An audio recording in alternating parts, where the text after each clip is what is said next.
Looks like we're good to go on the live stream. Okay, great. Well, everybody, welcome to the September 6th, 2022 Planning Commission meeting for City of Lafayette. We can start, we'll call the meeting to order right now, and then we'll do the roll call. Commissioner Farsan. Present. Commissioner Mason. Present. Commissioner Sturm. Present. Vice Chair Lavange. Present. And I'm Chair Radnich. I'm present. And Commissioner Heising is excused tonight. He will not be here. Do I have a motion to adopt tonight's agenda? So moved. Second. Okay, a motion by Commissioner Farsan, second by Vice Chair Lavange, and we'll do a roll call vote. Commissioner Farsan. Aye. Commissioner Mason. Aye. Commissioner Sturm.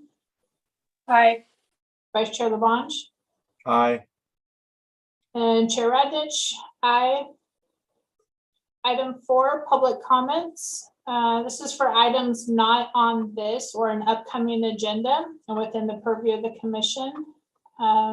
Greg, I'll look to you and to staff to see if there's any members of the public wishing to speak at this portion of the agenda.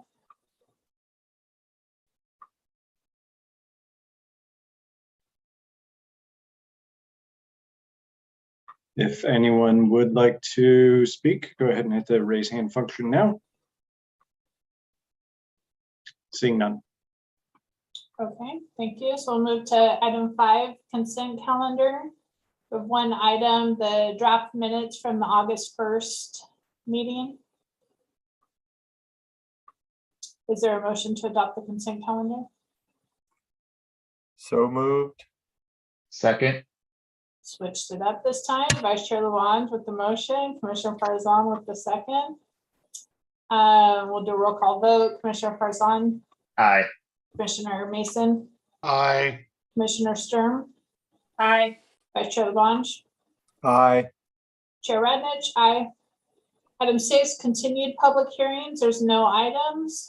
Move to item 7, new public hearing. Hello, Renata. Item 7A, ZT05-22 MWELO ordinance. And I will just actually turn this over to you, Renata. Thank you, Chair. I will be sharing my screen to play a video presentation from staff. Please let me know if you are unable to hear or see the video.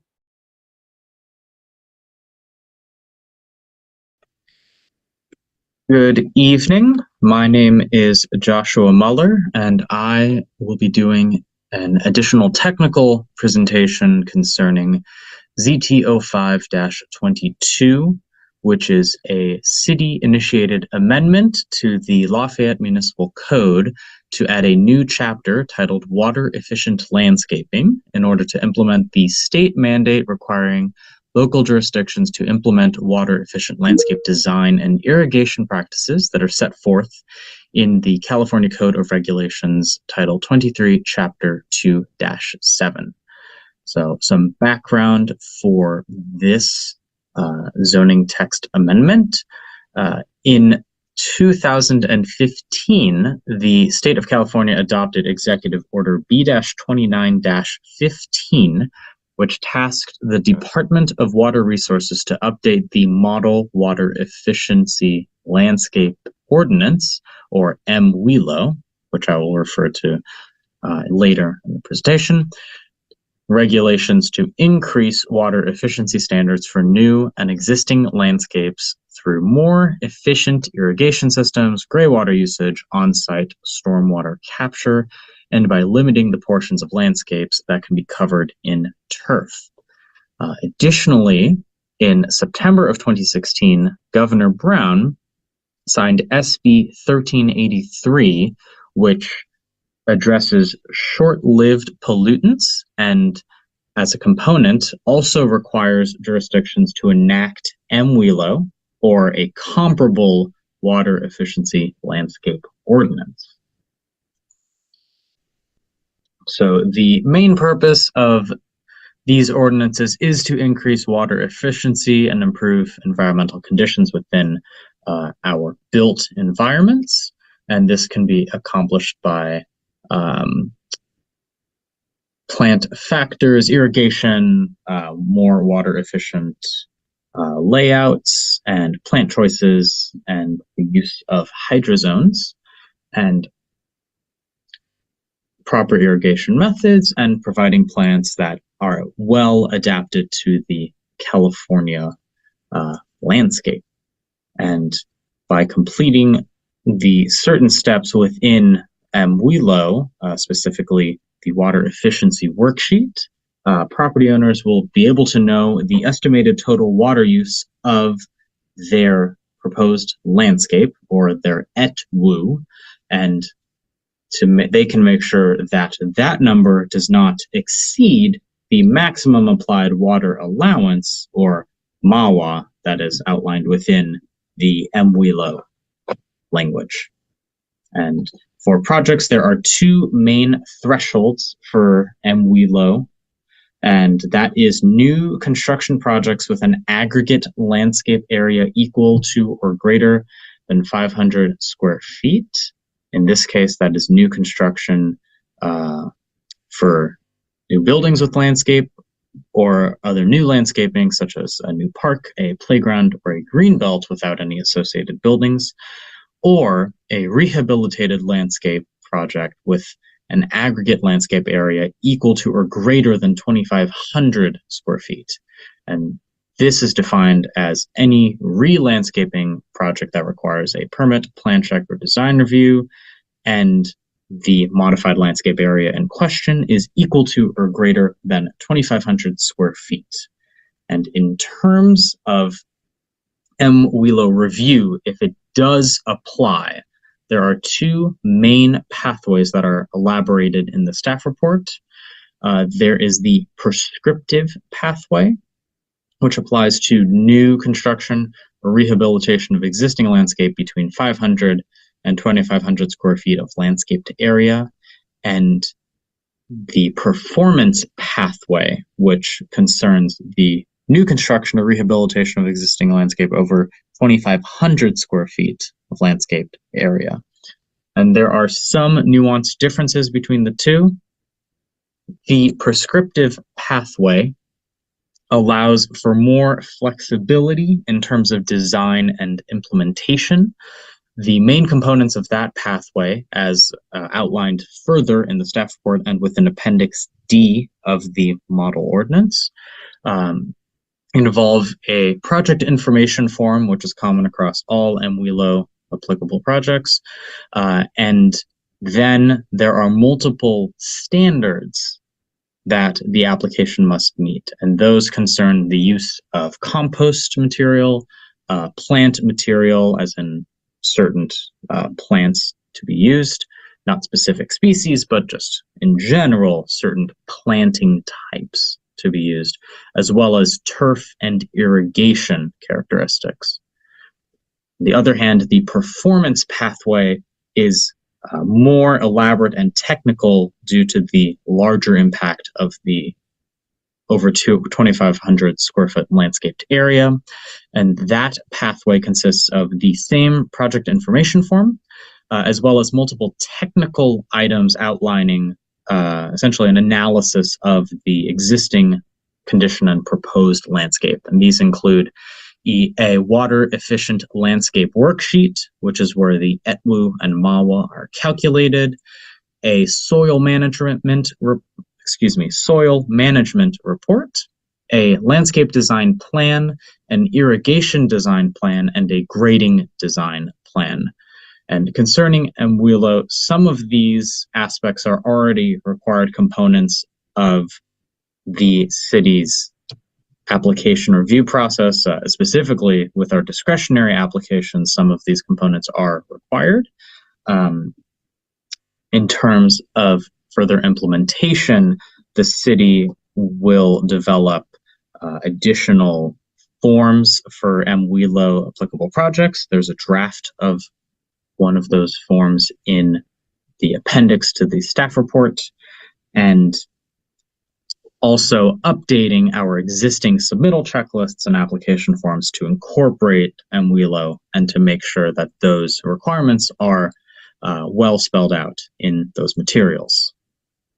In terms of the effective date of this ordinance shall be 30 days after the City Council adopts the accompanying ordinance, in this case, ordinance number 669.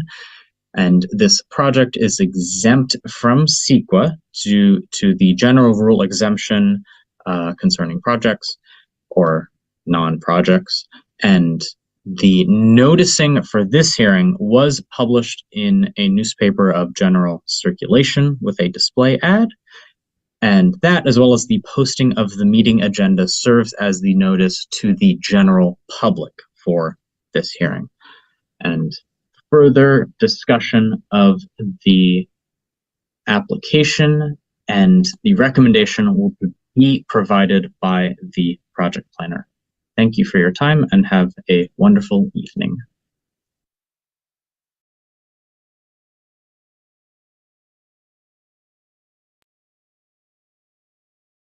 So I will be promoting 2 landscape consultants to the city to respond to any questions that the commission may have.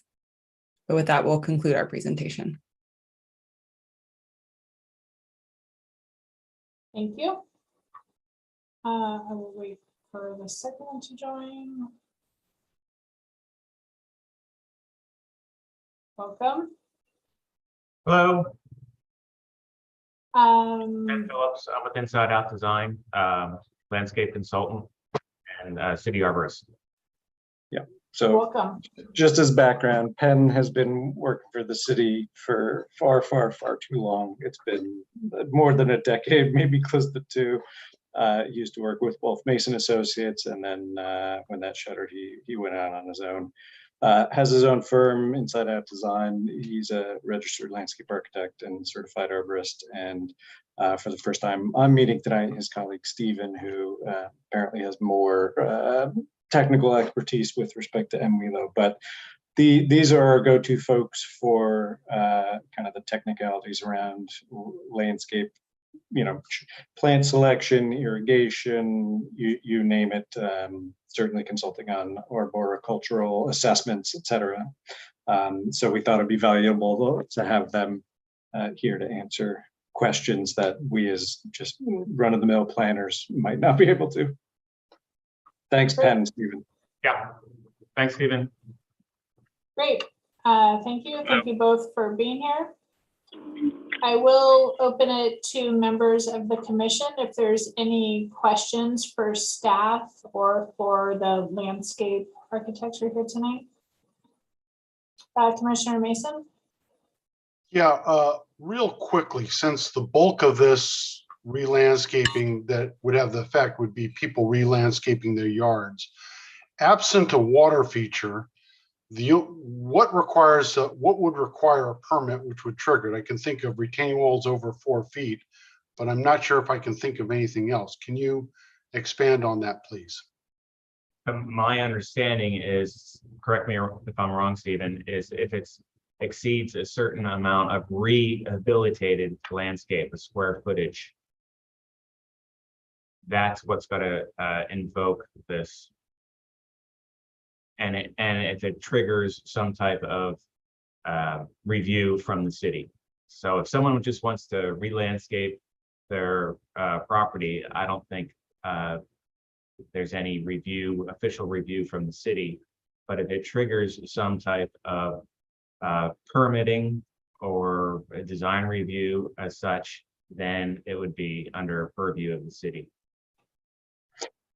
Correct. And so I think you can view this similar to impervious surfaces. We are obliged under our municipal regional permit through the Bay Area Water Quality Control Board and Contra Costa Clean Water Program. Above certain thresholds, we have to ensure compliance with C3. However, flat work, if someone just wants to concrete over their yard, they don't need a permit to do that. And so we wouldn't necessarily know about that. They wouldn't come to us and say, hey, I'm doing 5,000 square feet of impervious surface, and would you please review my drainage plan? So generally it is accompanied by a triggering permit to the city, and then we would review it for impervious surfaces and stormwater compliance, as well as MWELO compliance. They're infrequent where a multitude of sizable projects are doing these things without having to request some form of permit from the city of Lafayette. And those building permits can include retaining walls over 30 inches in height, or shorter if they're surcharged by a driveway or water liquid retention. Electrical permits, gas permits for outdoor fireplaces, outdoor cooking, pool permits. So there's a wide variety of landscape, pergola structures. So there's a lot of appurtenances that do require permits, and we'll scope it to see if they either are exceeding the threshold for stormwater review and compliance, and now MWELO. Yeah, our experience is if it has to be a significant remodel to trigger something for an existing homeowner, and if they say existing landscape to remain in place, as long as it's not disturbed by the proposed construction, then it's kind of grandfathered in, and we're not going to make people rip out their lawns and replace it with drought tolerant vegetation. But it mostly pertains to new construction. I'm sorry, I should have probably been a little bit more specific. Is the trigger, is it a California Building Code trigger, or is there separate Lafayette municipal ordinances that would trigger that? And that's what I was really looking for. I believe it's this is state law now. The WELO compliance, and Lafayette is finally coming on board. Thank you. Thank you, Commissioner Mason. And in the staff report, Commissioner Mason, on page 2 of 6, it does say it's a state mandate, applies to all jurisdictions within the state. And there's a little more information under discussion on page 2 of 6. No, I realize that it is a state mandate, but that does not preclude us as a city from having more stringent requirements than the state is requiring. And that's just what I was trying to elicit, because we can do it literally for anything if we want and be much stricter. And I just wanted to make sure that part was clear. So thank you. And to be clear, our intention is to adopt the state statute by reference, and thus not go above and beyond it, but not shirk our responsibility to implement a local enacting ordinance. So we would be absolutely meeting the letter of the law, and in so doing, if and when the state updates their statutes, we are in good stead and don't need to take additional actions because we've adopted it by reference. At least that's my understanding from the city attorney's office thus far, is that if we adopt our own more stringent standards and something changes about the code, then we have to do additional work, have additional public hearings. It's extensive to continue to have to update things as things evolve. And so that's been our target in this effort, is to adopt it by reference and thus kind of perfect it without modification. And our experience is it's pretty rigorous. To qualify to meet these WELO, the calcs, they're pretty stringent already. So I think you can feel safe that you're doing your due diligence on requiring just the MWELO as it stands now. That's my opinion. Thank you. Commissioner Farzan, your hand was up earlier. Did you have a question? I have a quick question. This is probably to staff. In terms of the timing, I know it's 30 days after city council approves it. Seems like a pretty quick trigger. Is there a reason we're doing it that quickly? Standard language when adopting an ordinance. We can make it effective first of the year if you think that's adequate time. It will take us some time to put together the actual implementation documentation, to slot it in and structure it into our workflow. So I don't anticipate really requiring it of applicants until early 2023. That's actually kind of what I was going to, especially because we have staffing issues. So I didn't want to, 30 days from whenever, and then we still have to do the paperwork, etc. So that was more of my point. But I mean, having a little bit of buffer time for staff to be able to get the paperwork in order seems like a better thing than people to rush to get it into place. Agreed. And so follow up for staff, to Commissioner Farzan's point, just so we know when we're making a motion, if we were to leave it as it's currently written, that it would be within 30 days of city council action. What I heard was that it still does give staff flexibility to still have the time. Even if it takes staff more than 30 days, that's okay. We don't need to change that to say, just say 90 days after city council action, do we? No, okay. Correct. It's akin to, the speed limit out there. There is targeted enforcement of that and placing, officers to enforce it. And we would only begin requiring it once we've had the chance to put together the paperwork and the workflow and roll that out with adequate public notice. So we post on our website, starting January 1, if we're fortunate enough to be able to do it by then. So at least 30 days in advance, let people know that it's coming as a requirement.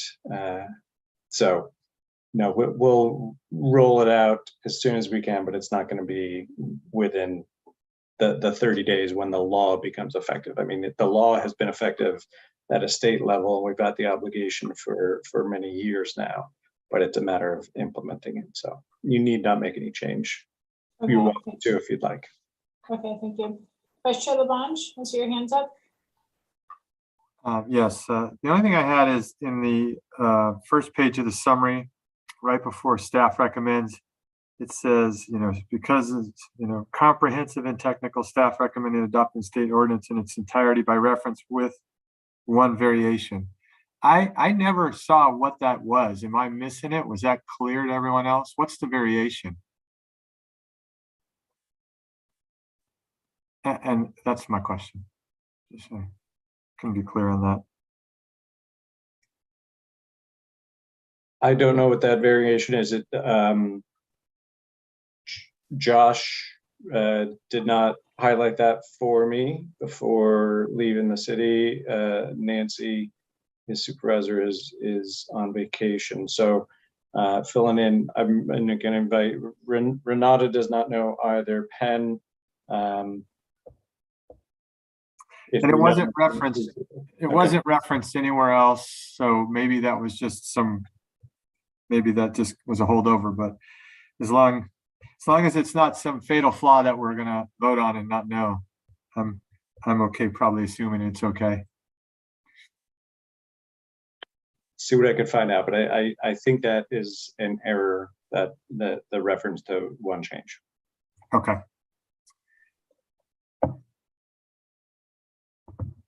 That's all I had, Chair. Okay. Any other questions before we open it up for public comment? Commissioner Sturm? Question for staff. Do we require landscape plans for any submittal that needs to go through planning? And I guess my question is, I mean, sometimes people do a remodel or addition on their house, and I know we require basic landscape plans, especially in the Hillside Overlay District. If someone wanted to do landscaping as like a second phase and it'd be standalone and wouldn't require a permit, would we just require to see this submittal in compliance that we're looking at tonight if there's landscaping that's required for vegetative screening? Do we require landscape plans for any and all planning applications? It is a standard requirement. However, there are projects that don't involve landscape or second story additions where there's adequate space to stage and it doesn't disturb the site, are examples. So yes, sometimes people fully intend to maintain their existing landscaping, just want to do the addition or whatever the scope is, and then years down the road they anticipate, you know, revitalizing and re-landscaping. We can contemplate putting in a condition that says if and when years down the road you do this, you'll need to get city approval. Generally screening, just, you know, the plants that would be put in place for screening purposes would not be extensive enough or water intensive enough to in my view to trigger MWELO. But if they're above the threshold and the scope of the project necessitates it, absolutely it would be part of the requirements now. Okay. Thank you. Okay, Commissioner Person, did you put your hand back up? No, okay. Then staff, I think we can open it up for public comment, please. If you would like to make a comment, please go ahead and hit the raise hand function now. There are no members of the public in attendance. Okay, with that, we will close the public comment portion of this item. And typically this is where an applicant would, you know, clarify anything. Is there anything additional on the city side or from the landscape team? Any additional information? Okay, then we can bring it to the commission for discussion or a motion.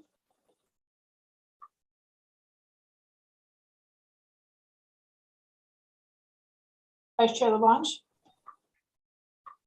Unless anyone has anything else, I move that we adopt resolution 2022-14. Hold on, I should have thought about this. The ZT05-22 MWELO as written, with the only caveat that the one variation is not actually a variation. Okay, thank you. We have a motion. There's a second. Second. Great. Motion by Vice Chair LaBlanche, second by Commissioner Mason, and we'll do a roll call vote. Commissioner Farzan. One quick question, not to be a pain, but if there is a variation, that would mean we actually couldn't adopt this. I just want to be clear, so somebody was going to look at it. If it's a clerical issue, no big deal. But if there is a variation, the way this motion just came forward, we actually wouldn't be passing anything, just to be clear. Would not be passing. We would not, because Yes, it's, yeah, so are we all on board here with that? With that, I just wanted to, you know, clear the record as my understanding is. And that's what I was proposing. So unless it's a clerical or, and I would caveat, or of no consequence statement, and I'm not a lawyer, but I would say that we don't need to bring it back. But if it has substantive value to it, or it's a variation that we should have known about, then I would say whatever we vote on should be null and void. Agreed. Agreed. Before we move forward, Commissioner Sturm, your hand was up momentarily. Oh, I was going to say that we could just forward staff's, I mean, I don't know. I think what Commissioner LeBlanc suggested is probably the best way to go. I was thinking that if it's a matter, well, yeah, let's do it, Commissioner LeBlanc. I support Commissioner LeBlanc's motion. Yeah, I don't think we need to complicate it. I agree that if it's editorial, it's very clear. And I think staff understands clearly that if there is actually a variation upon looking into it after tonight, then we are not passing tonight's motion despite our vote on it. So we'll go back to the roll call vote. Commissioner Farson, Aye. Commissioner Mason, Aye. Commissioner Sturm, Aye. Vice Chair LeBlanc, Aye. Chair Radnich, aye. So it passes 5, and Commissioner Heising is out tonight. So thank you to the landscape architect team who's here tonight. Thank you. Thank you. We can now move to item 8, other business, park volunteer for September 16th. Just looking at my calendar. Give me a second.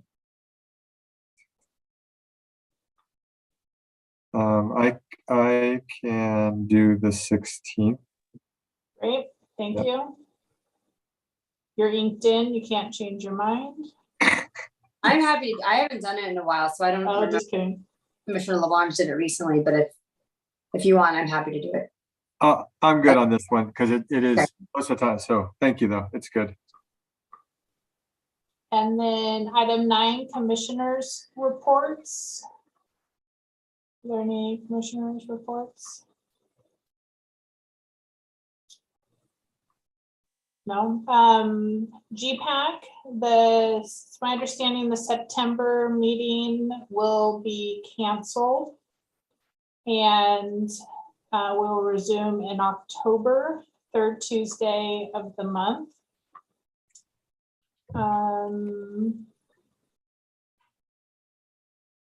Any other commissioner updates? Okay. And then item 10, planning director's report.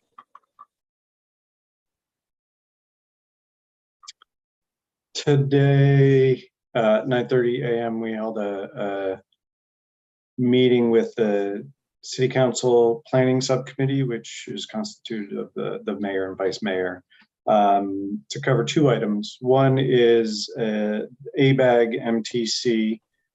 So Plan Bay Area 2050 was adopted last year and beginning their implementation.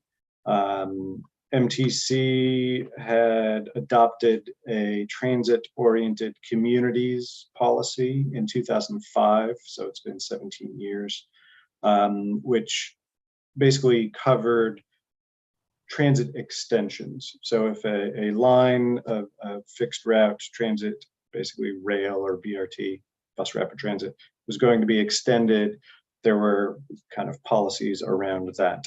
The staff at MTC has been working with a technical committee and has now brought it out and daylighted it and engaged stakeholders, be they transit providers like Muni and BART, Caltrain, ACE train, etc., housing advocates, local jurisdictions.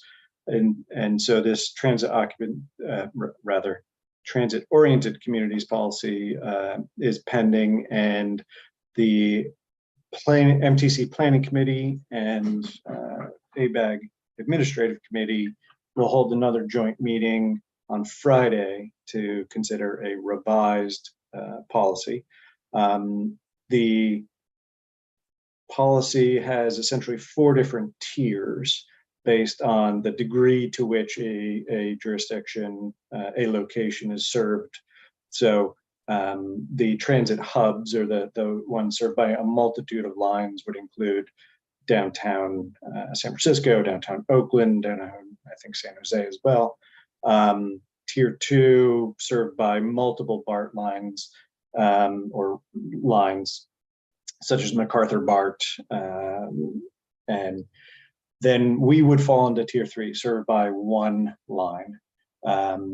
And the draft policy had residential densities that we would have to allow up to 75 dwelling units per acre within our priority development area. And that too is an aspect of the policy which is changing. So advocates said, that eliminates a lot of area in the Bay Area, which is within a half a mile of a transit stop. However, the community has not identified the entirety of it or potentially any of it as a priority development area. And so the change, which is going to be considered on Friday, would expand that definition to be anything within half a mile of the BART station.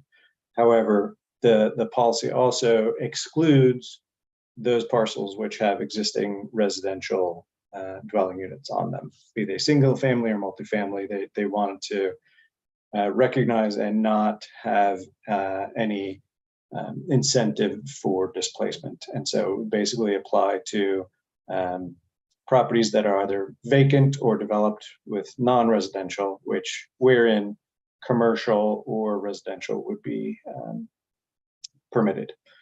So a change is part of the revised September revision would allow communities under 30,000 population, which Lafayette is currently about 25,000, to satisfy the residential density requirements by providing those for tier 4, which is a minimum of 25 dwelling units per acre and a maximum of 35 dwelling units per acre. So that is in line with our downtown zoning, which has for decades allowed 35 dwelling units per acre. We currently have no minimum, so that would be a change. There are additional requirements around commercial and parking management and station access.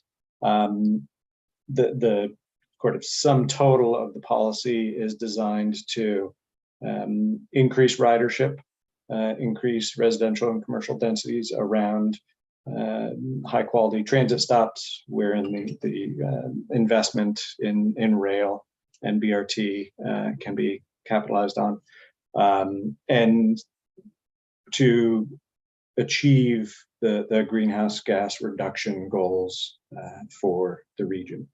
So the subcommittee discussed it this morning. There's a draft letter for commenting on it. I'll forward a link to that staff report. It's 7 pages with half of its diagrams. So it's pretty straightforward. The subcommittee's conclusion was to request a special meeting of the full city council on Thursday afternoon. So that will be at 4 p.m. You're welcome to attend, or I can update you at our next meeting. And so the outcome of that would be direction to staff to submit comments to MTC for their meeting on Friday. The MTC board is anticipated to hear it potentially on consent, but if not, as a hearing on September 28th. So I'll leave it there, but just I wanted to let you know about today's subcommittee meeting, which was intended to be able to give direction to staff on a letter to submit to MTC before the meeting on Friday, but we're going to have another meeting with the full council on Thursday to be able to do that as well. And then it's on Monday night's city council meeting as well to provide an update following that meeting, the meeting on Friday. Second item was Chateau Lafayette, an existing senior housing below market rate affordable housing on Moraga Boulevard. Their part of their mission is to maintain what's there in good fashion, but also expand if possible. And so they floated an idea of adding 12 additional units at the northeast corner of the property. But also associated with that would be a request to utilize some, or potentially all, if the council were amenable, but at least some of the Oak Ridge public parking lot, the city parking lot at the corner of Golden Gate Way and First Street. So those two properties join up. There's an existing gate to provide access between those two, but they would like to use it for ADA parking access, but also to provide parking to those new residents. And so the council and staff has previously expressed support for Chateau Lafayette and the Lafayette Senior Housing Association, which operates it and owns it. Supportive of more affordable housing out there, more senior housing. There is a mechanism by which they could essentially simply request a waiver under state density bonus law for both the increase in the floor area ratio and the parking requirements, but they actually want to provide parking to their residents, not just waive out the requirement under our code. So the council wanted to offer their colleagues on the council the opportunity to weigh in on it as well. So that will be coming back to the council at some point in the future. I can't promise when, given our staffing levels right now, but so those were the two items on today's council planning subcommittee meeting. And that's all I have. Oh, we have two brand new planners starting on in 2 weeks on September 19th, but they are brand new, and so we'll take significant training and coming up to speed. But that we're looking forward to that. Great. Thanks. Commissioner Farsan, I did see your hand up. No? Great. I'll just ask, the meeting that's Thursday at 4 o'clock. I know you mentioned to the commissioners that if we wanted to, receive information on it, or you give an update. But for members of the public, is that meeting open to members of the public via Zoom or no?